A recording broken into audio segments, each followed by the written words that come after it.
উৎসাহিত হলো।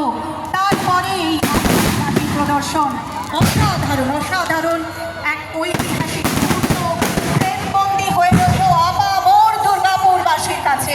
আর আপনারা যারা আজকে এই অনুষ্ঠানে সামিল হয়েছেন তাদের প্রত্যেককে শুভেচ্ছা জানাই, প্রত্যেককে ধন্যবাদ জানাই। আপনাদের সহযোগিতা ছাড়া বোধহয় এত সুন্দর আমার বলতে পারি ইতিহাস করে তুলেছে আজকে একদম, ইতিহাস করে তুলেছে। নতুন নজির সৃষ্টি করলেন দুর্গাপুর। আজকে প্রিমিয়ার লিগে বিজন ক্লাব সমন্বয় আজকে এক নতুন ইতিহাসের রচনা করেছে দুর্গাপুর বুকে। আর এই তিলক ময়দান সাক্ষী রইল আজকের এই ইতিহাসে। আবারও বলতে ইচ্ছে করে দেবেশ ঠাকুরের ভাষায়,